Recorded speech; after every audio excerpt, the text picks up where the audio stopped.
once the launch and the blast off has happened, don't switch off your TV screens, because after that also you'll have that absolutely stunning cinematic moment.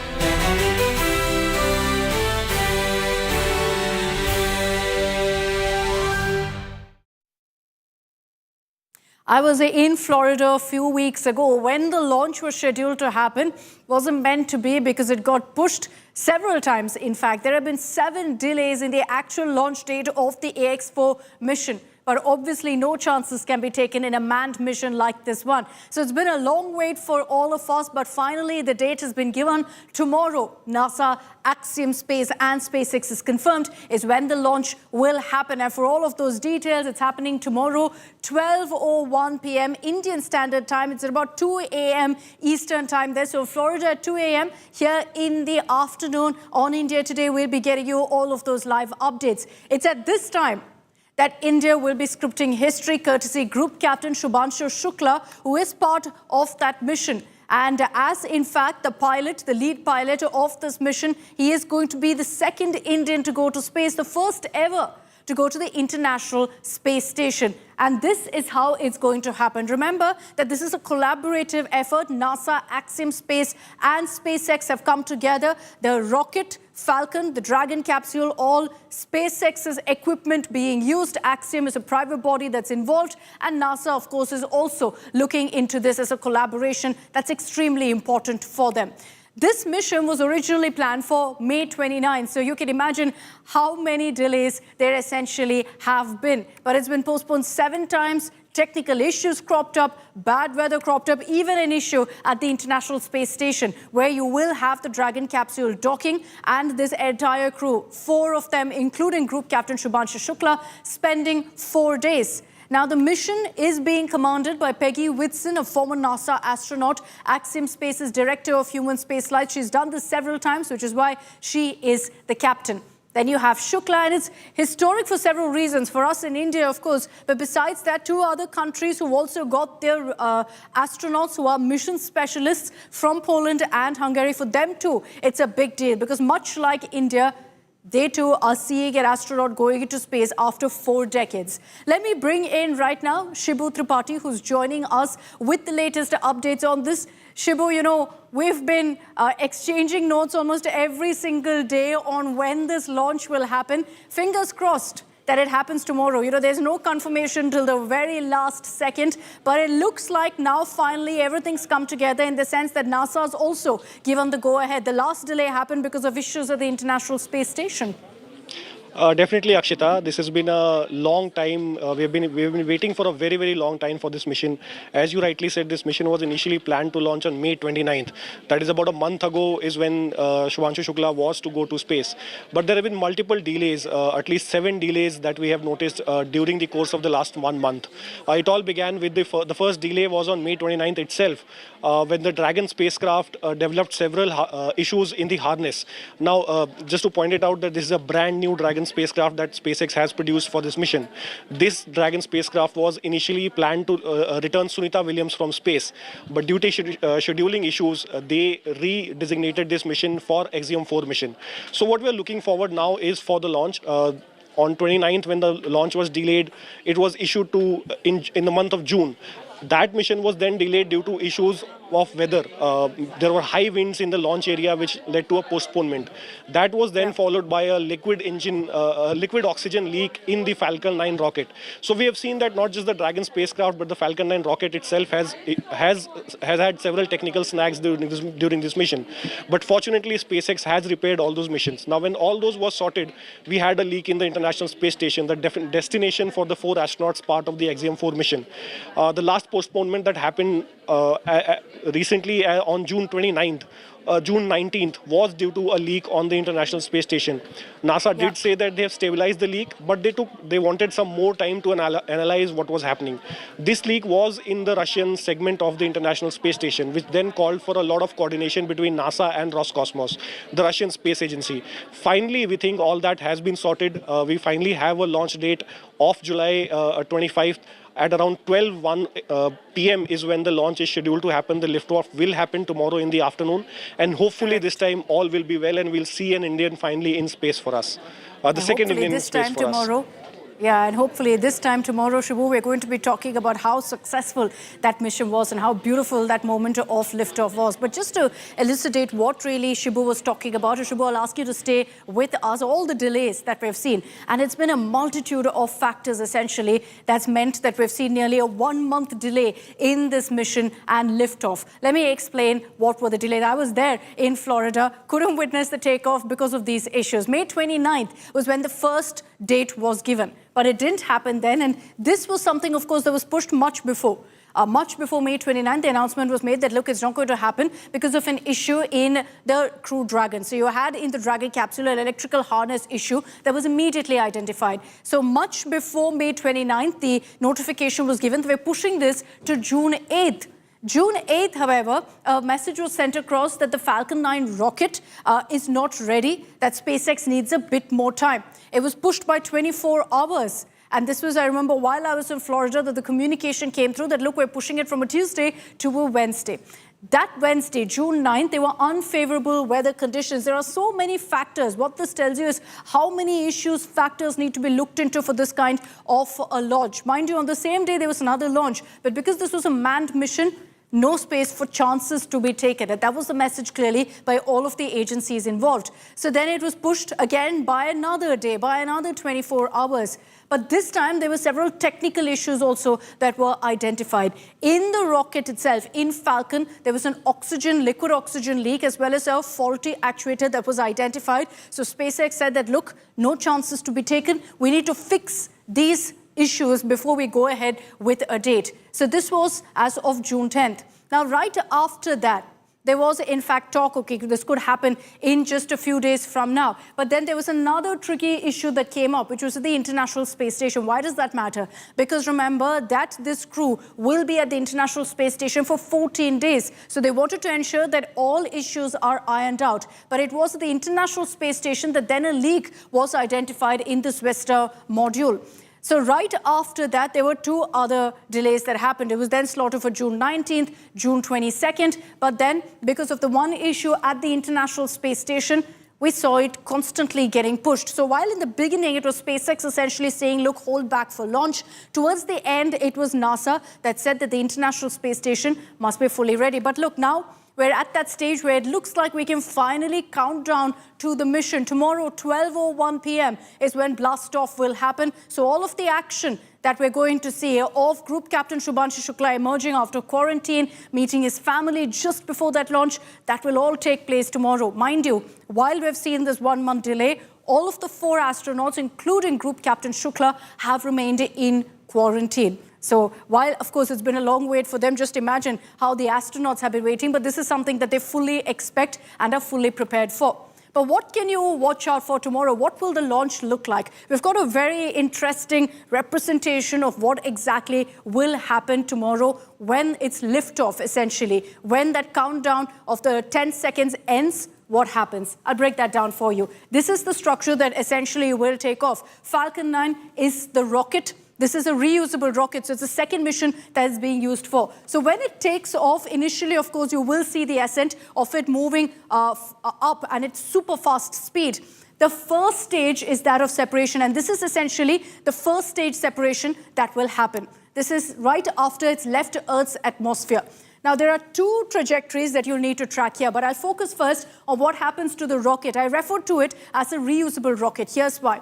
It's very interesting to see this. It'll be absolutely spectacular to witness. The rocket then essentially does a flip around. It changes this direction it's going in, almost like a vehicle doing a U-turn, makes a complete turn to head back into Earth's atmosphere to come back and dock. So you'll see it coming down essentially, and then using aerodynamic guidance, the grid fin steer lift produced, of course, by the first stage, it will then start directly moving down. And the way it does this is because you see the engines also being used. It will be, in fact, lit up one final time just as it gets closer and closer to touching down to ensure it's a completely controlled fall down back to its station. So it won't land where the takeoff was, but it will be very close. It's going to happen at a docking station that's already been identified. This is the second mission, mind you, like I told you, that the rocket is involved in. The first one was the Starlink 1210, and that was beautiful imagery. I'm sure you remember it went viral of the Falcon making its way back to the docking station. So we've told you about that. The other trajectory to watch out for is the Dragon spacecraft. This is the capsule that will dock at the International Space Station. So after the first stage of separation, it will continue on its journey. Then there's a second stage of separation, and then it'll keep going on its journey till it docks at the International Space Station, which will be 20 plus hours after takeoff. So essentially, while tomorrow is blast off, tomorrow 12:01 p.m., Thursday morning is when you can essentially expect that the docking at the International Space Station will happen. Now, I'll take this back across to Shibu for more details on exactly what that will look like. Shibu, we've given essentially an idea to our viewers of what exactly will happen come tomorrow when blast-off occurs. But for Group Captain Shubhanshu Shukla, what makes this hugely historic is that this is the first time we're going to be seeing an Indian at the International Space Station. Definitely, Akshita. I think it's going to be one of the most picture-perfect moments, not just for the world, but also for India specifically. Shubhanshu Shukla, who is a test pilot, a group captain in the Indian Air Force, a serving group captain in the Indian Air Force, will become the first astronaut to visit International Space Station. Now, we know Rakesh Sharma was the first Indian to visit space, but he was not part of the International Space Station. Group Captain Shukla will be the first one to not just go to the space station, he'll live there for 14 days. In those 14 days, he'll be conducting over 60 experiments, 7 of which are designed by ISRO for India for its own human spaceflight program known as the Gaganyaan mission. So it's going to be a very, very interesting mission. Now, as far as talking about the tomorrow's historic moments that we are expecting to see, the first visuals are expected to come sometime around 9:30 or 10 when we start getting the first visuals of Shukla getting out of those the vehicle assembly building and meeting his family one last time before going to the International Space Station. His wife and his 4-year-old son are in Florida with him, awaiting for that moment just like us. Post that, he'll be entering the Falcon 9 rocket and then the Crew Dragon spacecraft with the AX-4 crew, the 3 members. As you explained, the Falcon 9 is a reusable rocket. Now, it's very interesting to say that this rocket that will launch Shubhanshu Shukla has been used previously as well. It was a Starlink mission which was used to launch Falcon 9. And during that mission, the liquid oxygen leak was first detected that eventually led to the postponement of the launch. Now, post-launch, once the Falcon 9 returns to land, it's going to be very, very interesting for the next 28 hours. Now, this entire journey from launch to docking with the International Space Station is scheduled to last about 28 hours. On Thursday, around 4:30 p.m. is when we are expecting the docking to happen with the International Space Station. So it's not just going to be a very, very interesting day on Wednesday, but also we'll be looking forward to Thursday when Shukla, who is the mission pilot for this entire mission, a test pilot in the Indian Air Force and now a mission pilot for the Dragon spacecraft, he's gone through an extensive program of training across multiple countries, across multiple continents for preparing for this mission. He'll be responsible for docking the entire the Dragon spacecraft with the International Space Station. Now, the entire Dragon spacecraft in itself is autonomous, and his role will not be eventually to pilot it per se, but he'll be in a supervisory role. So if anything goes, if anything misfires or there is any misalignment, he'll be responsible for taking control and manually docking the spacecraft to the International Space Station. And that's when they'll eventually enter the space station for their first mission to space.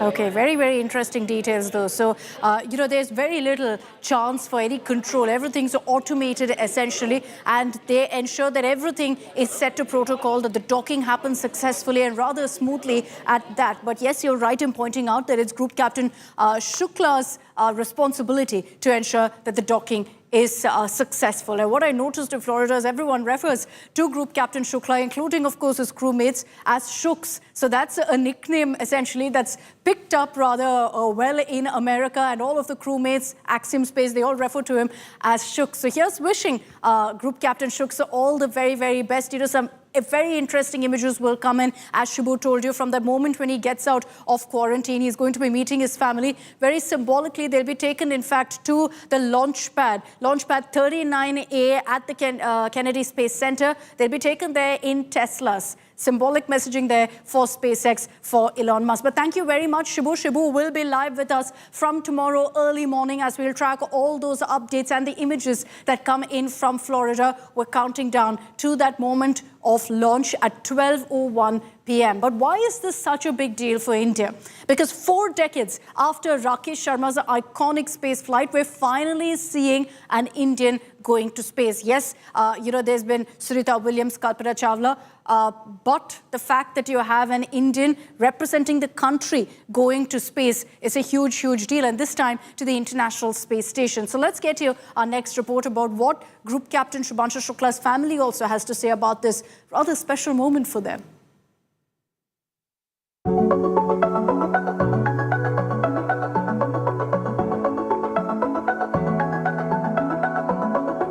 India's first astronaut, Wing Commander Rakesh Sharma, looked down on Earth from the space and said, "Sare jahan se acha, Hindustan hamara." ऊपर से भारत कैसा दिखता है आपको? जी मैं बगैर किसी झिझक के कह सकता हूँ कि सारे जहां से अच्छा। That was in 1984. 41 years later, another Indian astronaut is ready for takeoff. Group Captain Shubhanshu Shukla. In a historic joint venture between Axiom Space, NASA, ISRO and SpaceX, the Axiom-4 mission will lift off from the Kennedy Space Center to the International Space Station. At the controls will be Shubhanshu Shukla, piloting the 28-hour flight alongside 3 other international astronauts. The crew will spend 14 days in space. They will conduct over 60 scientific experiments, from medical research to space robotics. Namaste. I am Group Captain Shubhanshu Shukla. The first Indian ever to visit the International Space Station, Shukla will also assist in key spacecraft operations during launch and docking. This is such a proud moment because this locality is witnessing something which was unbelievable for this family in the past. Kids, people coming here, clicking selfies with the posters of Shubhanshu, as the entire residence is full with the posters of Shubhanshu Shukla, wishing success. Back home in Lucknow, there's pride, celebration and prayers. बचपन का शुभांशु शुक्ला और आज के group captain और अब तो space में जा रहे हैं, एक माँ के लिए कितना बड़ा मूवमेंट है? बहुत बड़ा मूवमेंट है हमारे लिए तो जैसे बचपन में था वैसे आज हमारे लिए तो बच्चा ही है, अभी भी कोई स्पेशल नहीं है, लेकिन ये है कि हाँ अब वो चूंकि इतना अच्छा काम कर रहा है तो इसलिए प्राउड मूवमेंट तो है ही हमारे लिए। अच्छा, बहुत बड़ा क्षण है, हम लोगों का बहुत प्राइड फील कर रहे हैं अपने को। जितना मतलब ये है कि गौरव महसूस हो रहा है कि मतलब हम लोग जो है इस बच्चे ने हमको ये शुभ दिन दिखाया है और इतना मतलब उसको वेल विशेज मिल रही हैं, इतनी लोग दुआएं कर रहे हैं, इसके लिए हम सभी का धन्यवाद देते हैं। Our Josh is seriously high. How's the Josh, sir? Hi, sir. And we are just counting on that only. Super excited, super happy and super proud. Shukla's home and school in Lucknow are decked up for celebrations. Posters, flowers and flags line the streets. The Space Odyssey doesn't end here for Shukla. He is also in line to be part of India's first human spaceflight mission, Gaganyaan, which is set for launch in 2026. My sincere endeavor through my mission to inspire an entire generation back home in the country. I want to use this opportunity to ignite curiosity among kids. Even if this story, my story, is able to change one life, it would be a huge success for me. I am Group Captain Shubhanshu Shukla and I am the mission pilot for Axiom-4 mission. With Samarth Srivastav in Lucknow, Bureau Report, India Today. So Group Captain Shubhanshu Shukla of the Indian Air Force set for his tryst with history. But do you also know why most astronauts are pilots? The tradition of selecting pilots as astronauts dates back to the very dawn of the space age. Pilots, particularly those with military backgrounds, bring, of course, a powerful combination of physical, technical, and psychological capabilities as well, which is so important when someone's going on this kind of a mission.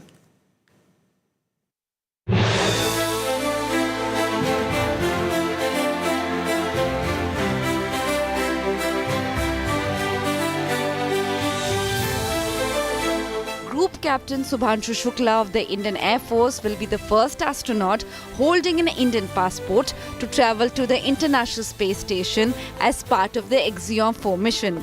He will be the second Indian to venture into space following Wing Commander Rakesh Sharma, who flew aboard the Soviet Soyuz T-11 mission in 1984.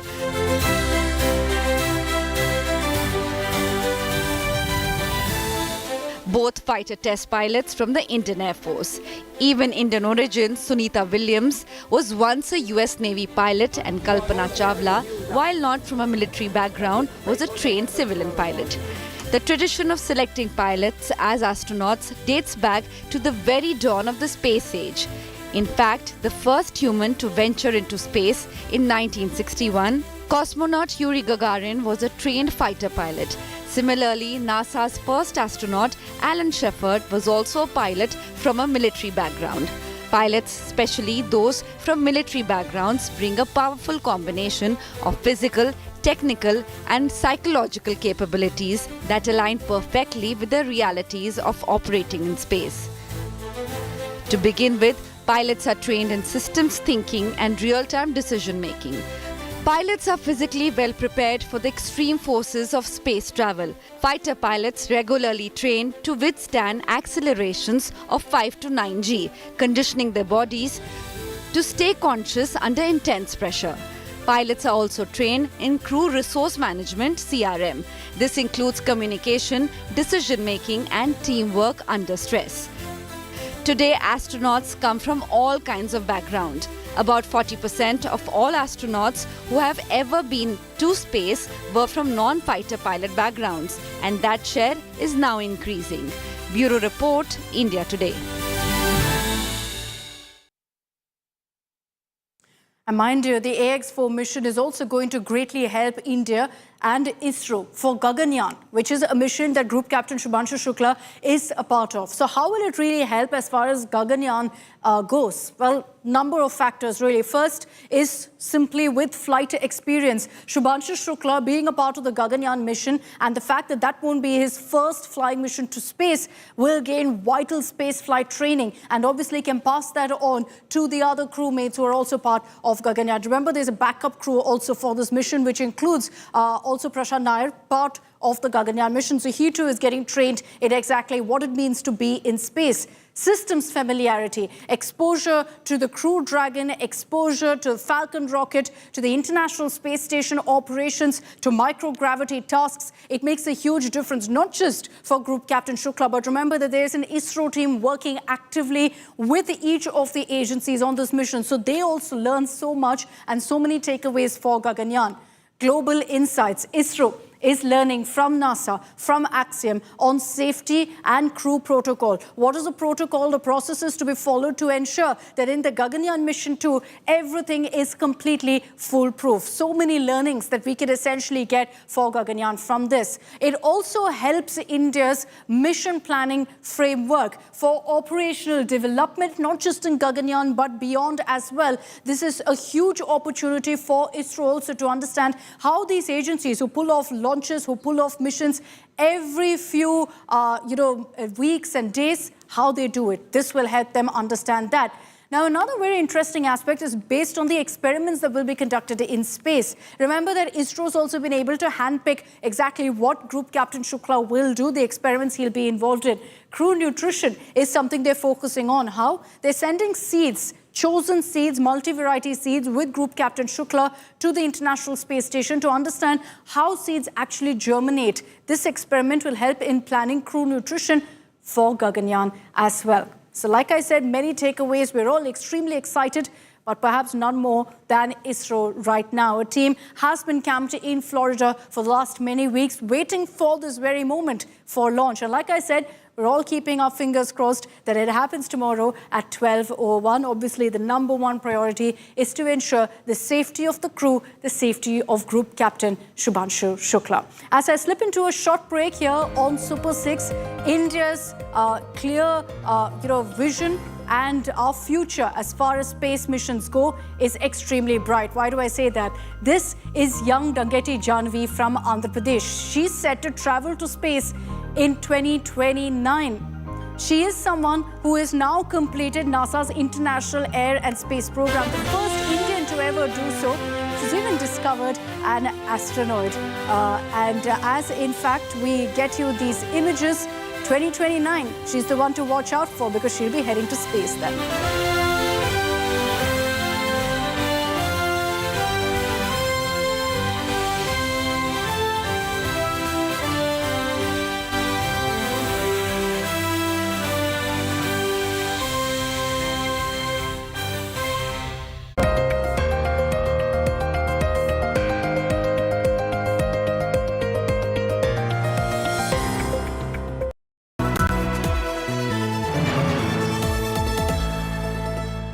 Motorola Razr 60, dangerously cool.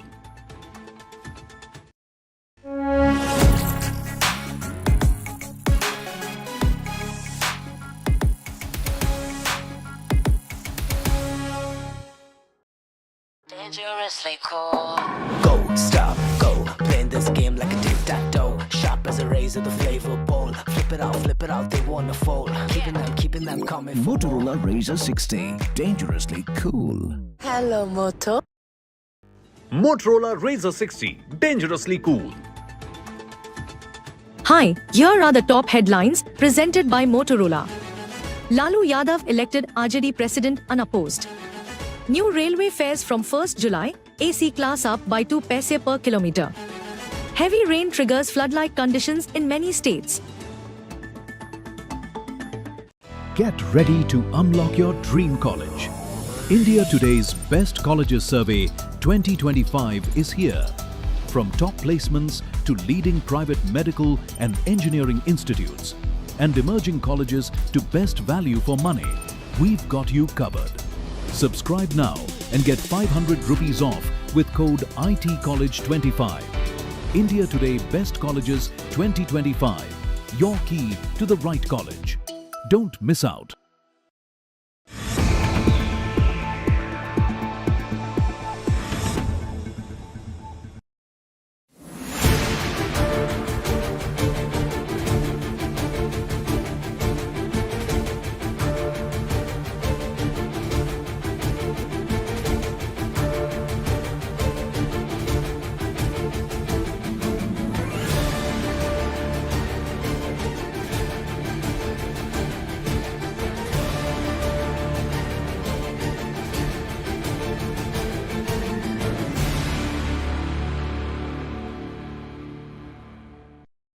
कि सबसे पहले तो मैं Iran के लोगों को, वहाँ के जो फौजी हैं, वहाँ के जो लीडरशिप है, उनको सलाम पेश करना चाहती हूँ।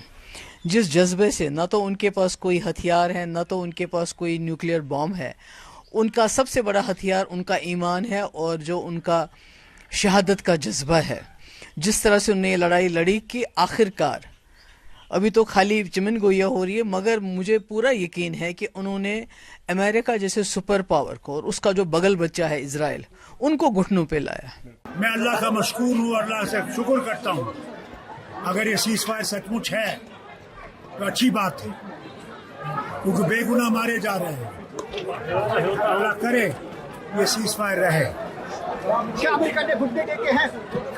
अमेरिका ने घुटने टेके हैं ईरान के आगे? किसी ने घुटने नहीं टेके, किसी ने घुटने नहीं, ना ईरान ने नाम लिखा, मगर एक इंसानियत के हिसाब से उन्होंने कहा कि इसको बंद करना जरूरी है, क्योंकि इससे उनकी इकोनॉमी को भी असर पड़ेगा, सारी दुनिया की इकोनॉमी को पड़ेगा।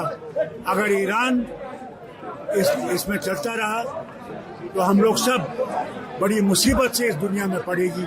इस मुसीबत से ये जाना नहीं था। ये दुनिया का प्रेशर है, ये दुनिया का प्रेशर है अमेरिका पे कि ये बंद करो।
On the other hand, with the United States, I don't see that this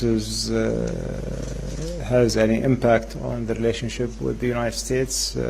We've been in a very strong alliance and partnership with the U.S. for decades now, and we have demonstrated that this partnership is meant for not only for the sake of the two countries, but also for the sake of the stability and the security of the region. And we have seen how yesterday the Qatari armed forces demonstrated their capabilities in order to defend the entire facility and to ensure that everyone is protected, including American and other friendly troops. So I don't think that there is an impact on the relationship with the U.S. Except that the partnership between Qatar and the U.S. is just growing stronger. I believe what happened yesterday was a shock not only for the government here, but for the people of Qatar to have an attack on a Qatari soil, on a Qatari asset that took place last night. And we believe that this is, considered a violation of the good neighborhood policy that Qatar has adopted since the beginning. But we will preserve the same tone with everyone around us in the region, that we are able to defend ourselves and to deter anyone who would like to undermine our security. But also we would like to have a relationship with everyone in the neighborhood that it's peaceful, based on friendship, common interest, and trying to avoid any disputes or challenges. दोनों जगह चुनाव कांग्रेस और BJP मिलके लड़े। अब कांग्रेस का status सभी राज्यों के अंदर एक ही रह गया है, बीजेपी के हाथ की कठपुतली बनके बीजेपी को जिताने की कोशिश करना। विसावदर के अंदर जिस तरह से कांग्रेस ने, दिल्ली के अंदर सबने देखा जिस तरह से कांग्रेस ने बीजेपी की मदद की, विसावदर के अंदर जिस तरह से कांग्रेस ने बीजेपी को जिताने के लिए पूरी एड़ी चोटी का पसीना लगा दिया। पूरी की पूरी कांग्रेस की लीडरशिप, टॉप लीडरशिप जो है वो बीजेपी की जेब में बैठी है, बीजेपी के हाथ की कठपुतली है। एक कांग्रेस का आम कार्यकर्ता बीजेपी को हराना चाहता है, एक कांग्रेस का लोकल लीडर आप बीजेपी को हराना चाहता है, लेकिन कांग्रेस की टॉप लीडरशिप वो देखता है कि वो सारी की सारी बीजेपी की गोद में बैठी है, बीजेपी के हाथ की कठपुतली है, बीजेपी की जेब में है।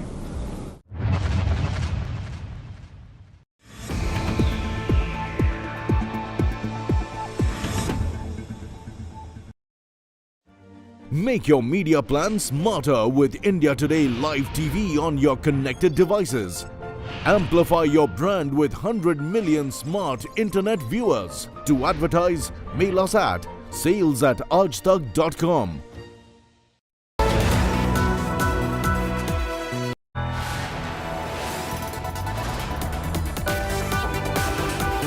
You are watching India Today.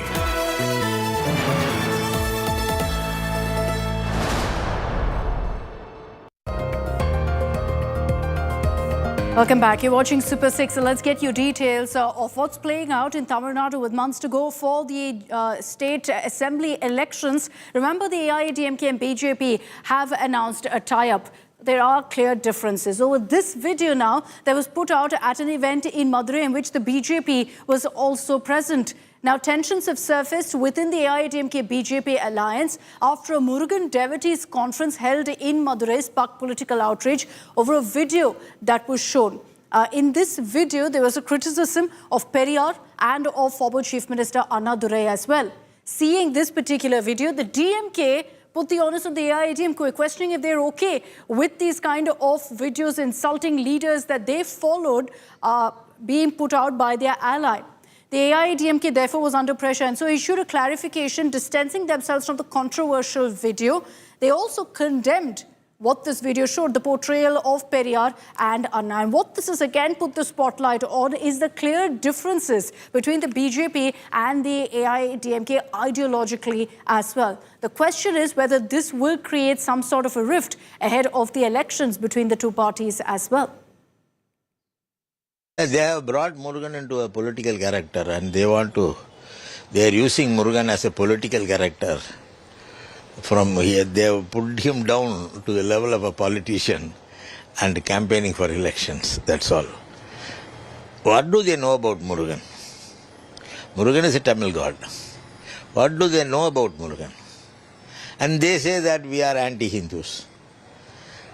One thing which they have forgotten is, this is the only party, the movement, Dravidian movement. This is one of the political parties started only for the welfare of the Hindus, both backward classes and scheduled castes who were castigated as Shudras by the North Indians. So the DMK also questioning what really this event was about, saying that a god now is being politicized. But let me bring in Pramod Madhav to talk about that video that's led to now a controversy within the NDA. Pramod, how is the AIADMK looking at this? Look, there are plenty of differences between the BJP and the AIADMK. It seemed like the BJP was kind of taking a backseat on issues that were clearly contentious between the two parties with their ally. Now it's out in the open again. Is the AIADMK going to react rather harshly to this now? Well, Akshita, one thing is very clear when it comes to AIADMK, the name A itself stands for Anna. So this is something they can never compromise on. However, they did take a back seat on this because this was a very important campaign for BJP, claiming that they are trying to retrieve this the Thiruparamkundram hills for Lord Murugan. And this is how Amit Shah also, when he came to Tamil Nadu, he actually said that everybody should participate. So they claimed that nearly 5 lakh people participated in it. Deputy Chief Minister of Andhra, Pawan Kalyan, was there. So this was supposed to be like a kind of a campaign that they were planning to extend all the way up to 2026 elections. They did not expect such a backfire because of a couple of shots showing Annadurai, the former Chief Minister and the founder of DMK, and the name that is being carried in AIADMK, and also Periyar being in those pictures. The actually Hindu Munani, which actually went ahead and conducted this particular meeting, they should have gone ahead and spoken to the AIADMK MLAs, shown that AV to them, but they did not do that, and that's how it has turned into a huge controversy. AIADMK now condemns that particular AV, and AIADMK also says that they do not agree with any resolutions or pledges that have been taken in that particular Murugan conference of their close ally BJP that conducted it, Akshita. The question is, will this create now a bigger divide? Because it's again put the focus on the differences between the two parties who are now allies. Thanks very much, Pramod, for joining us with those details. With that update from Tamil Nadu, let's switch to Karnataka, where you've got another alleged scam that's rocked the state. A housing scheme controversy and a political fight over this. There are bribery allegations against the Karnataka Housing Board. And amid that, Congress MLA B.R. Patil, who's been essentially on a war footing, has stated that Chief Minister Siddaramaiah has invited him for a meeting, perhaps to reach some sort of a middle ground. So he's scheduled to meet with Chief Minister Siddaramaiah in Raichur of Karnataka on June 25th, possibly to discuss the allegations levelled by B.R. Patil. Patil has acknowledged that it was his voice in an audio clip that went viral on social media, where essentially he was calling out these allegations, levelling these allegations. In response, Karnataka Housing Minister Zamir Ahmed has dismissed the graft charges as baseless, even stating that he'd step down if proven guilty. There is now a growing clamour, not just from other political parties, but within the Congress too, for Zamir Ahmed to step down. What triggered all of this? A phone conversation between B.R. Patil, who I referred to earlier, the Congress MLA, and the personal assistant of Minister Zamir Ahmed went viral, where he was heard accusing the Congress government of irregularities in the housing allotment scheme. Here are those reactions. मेरे ऊपर जो इल्ज़ाम लगाया गया है वो बेबुनियाद है। ऐसा कुछ हमारे इलाके के अंदर डिपार्टमेंट के अंदर कुछ चला नहीं। B.R. पाटिल साहब से बुला के मैं बात करके वो कौन पैसा दिया है, किससे घर लिया, वो अगर मालूम पड़ेगा उनके ऊपर मैं एक्शन लेता। और मैं एक बात आपको माध्यम को बताना चाहता हूँ, ये घर बनने के लिए सिर्फ 1,20,000 से सरकार से दिया जाता है, गवर्नमेंट से 1,20,000। उसके अंदर हम 5-10 हज़ार गरीब से अगर पैसा लेके हम घर देंगे तो हमारे बच्चों को भी अच्छा नहीं होगा, हमारे को भी अच्छा नहीं होगा। ये सरासर गलत है। मैं B.R. पाटिल साहब को बुलाता हूँ, मैं बात करता हूँ, वो कौन है पर्टिकुलर देने दो। हर चीज़ करेंगे, रिजाइन देके करना करके नहीं। अगर प्रूव हो गया मैं हूँ उसका एनवायरमेंट, कोई मेरे को बोलने की ज़रूरत नहीं है, कोई बोलने की ज़रूरत नहीं है, मैं अपने आप दे दूँगा। Corruption is not a part of only number ಅಂತ ಎಲ್ಲರೂ ಬೇಕಿದೆ. Everybody has to join the hands. Government of India ದಲ್ಲಿದೆ, Government of Karnataka ಇದೆ, ಬೇರೆ ಸ್ಟೇಟ್ ಅಲ್ಲಿ ಇದೆ. It has become a world phenomenon. It has to be curbed. I do agree. ಅದಕ್ಕೆ ನಮಗೆ B.R. Patil ಬಹುತೇಕ ಮಾತಾಡಿದ್ದರೆ ಅದನ್ನ ಟ್ವಿಸ್ಟ್ ಮಾಡ್ತಾ ಇದ್ದಾರೆ. ಆದ್ರೆ ಅವರೇ ಸ್ಪಷ್ಟ ಹೇಳಿದ್ದಾರೆ, ಜಮೀರು ಅದಕ್ಕೆ ಜಮೀರ್ ರಾಜೀನಾಮೆ ಕೊಡೋ ಅವಶ್ಯಕತೆ ಇಲ್ಲ. Is one of the good minister. ये जो भी आरोप हैं, उस आरोप में जो कोई भी इन्वॉल्व है उन सब के बारे में एक डिटेल्ड इन्वेस्टिगेशन होगा. जो कोई भी इसमें इन्वॉल्व है उन पर एक स्ट्रिक्ट एक्शन भी लेंगे. This government is looting Karnataka for the Bihar election. The government agenda is now no housing scheme, only payment schemes in Karnataka. Ever seen in the history, this is the worst government. Siddaramaiah Congress government is looting the Karnataka to ATM to Congress party, Delhi. So this is corrupt government. We will fight against this government. All ministers are under tremendous pressure to collect money to fulfill the demands of the Congress High Command. Hence, corruption is rampant in every department in Karnataka. And the state government and Chief Minister Siddaramaiah has literally handed over Karnataka to the commission mafia. Commission mafia. Agents are collecting money for transfers of government officials. Okay, moving on. Let's get you all of the images coming in as monsoon has hit states of Gujarat and Uttarakhand. There's been relentless rain triggering floods and landslides. Here are some of those images. Surat was hit by heavy rainfall, recording 10 inches in just 12 hours, leading to severe flooding. Roads were waterlogged, disrupting traffic and daily lives. Authorities remain on alert as more rain is expected.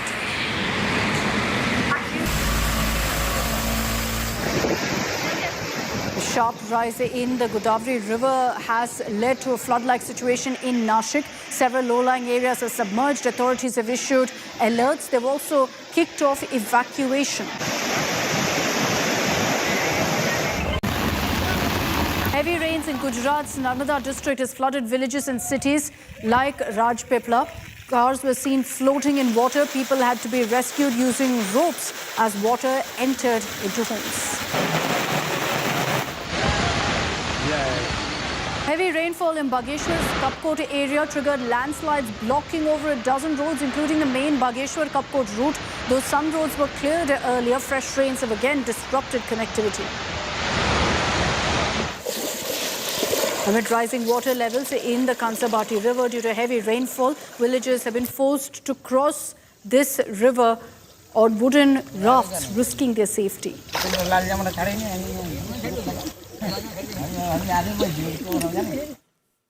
And as I wrap up this edition of Super 6, let's get you our fact check of the day. You may have seen an audio going viral on social media claiming it's the audio of the pilot from Air India 171 that had crashed, and that the pilot is heard giving a mayday message. Now, the claim was that this video is from that crashed plane just moments before it crashed from the pilot. That's not the reality. This audio that's doing the rounds is actually an old one. When we analyzed it, we found that this audio is actually from 2009. So no, it's not from AI 171 that crashed in Ahmedabad. That is not the message of Mayday from that incident. It's a 2009 audio. A reminder, don't believe everything you see on social media. And here on India Today, we'll continue separating facts from fiction. That's all we have time for in this edition of Super 6. Thanks very much for tuning in.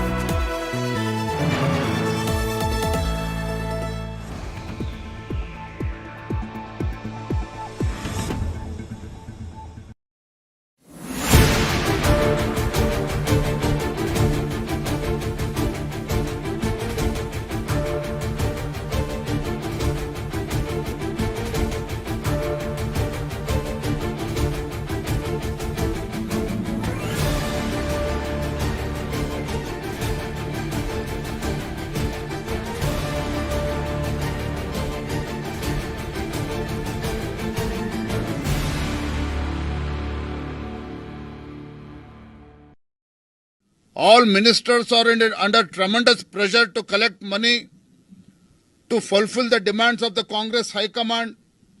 Hence, corruption is rampant in every department in Karnataka.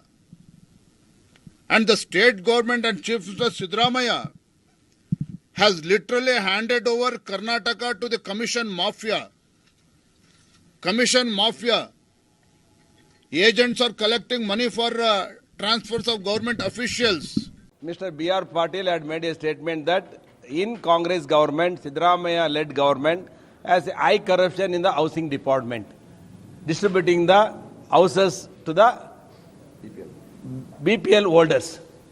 In this, we have made a press call today that stating that Mr. B.R. Patil, whatever the made allegation against the government, should given to the SIT or Lokayukta.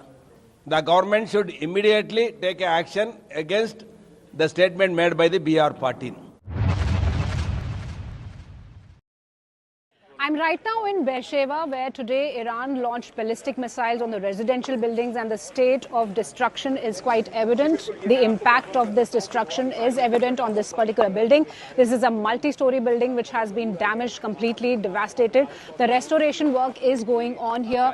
You can see the workers who are continuing the restoration here.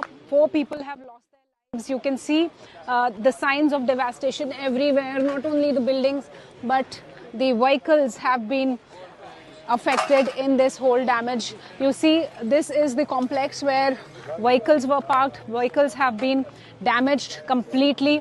And this is the biggest ever attack in last 12 days. And the timing is very important to understand, because this was happening when the ceasefire claims were coming in from United States President Donald Trump. Right in the morning from 5 a.m. to 7:45, 8 a.m., the attacks continued. And here you see another building also, which is around at a distance of 100 meters from the other building. This is also inflicted with severe damages. There are so many other buildings which I was seeing when I was coming to this place. They were also affected. So this was a big attack, and this attack was coming from Iran. This was a ballistic attack in which people have lost their lives, and the restoration goes on while the guards are also on. Israel has said that though it has achieved all the military targets and goals, but it is on alert because it cannot trust Iran, especially after the kind of attack that has come in today on this building in Beersheba, where people have lost their lives. And Beersheba was the one target. There are many other targets that were from where Iran was launching missiles onto Israel. I'll keep continuing to get you more pictures, especially now after when ceasefire has been announced, that whether the situation will become better or escalation will keep on happening from both the sides. This is Shivani Sharma for India Today from Beersheba.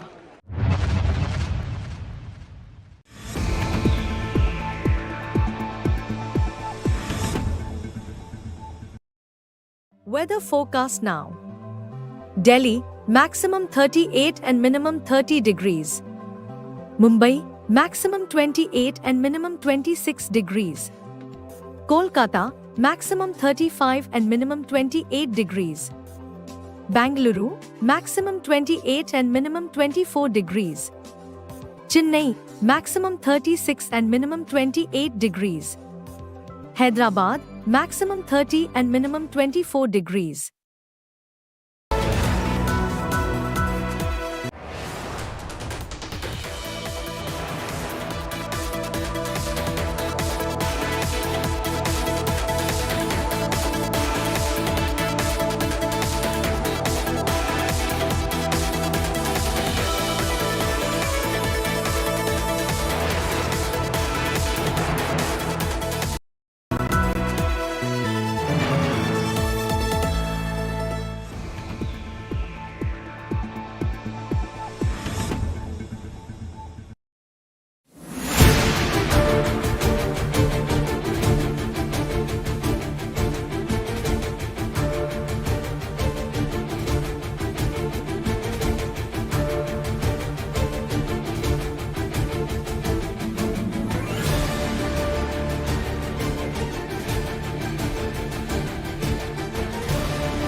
I think President Trump's ceasefire plan essentially would mean ending of the war, which he's already announced.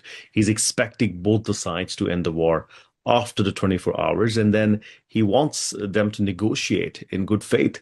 Both the nations, Iranians in particular, I think he would want them to come to the table, convince them not to pursue nuclear weapons, which is going to be a tough sell for the Iranians. And Iranians in the past have agreed to not pursuing the weapons and enriching uranium for civil nuclear use, and we've seen how that turned out.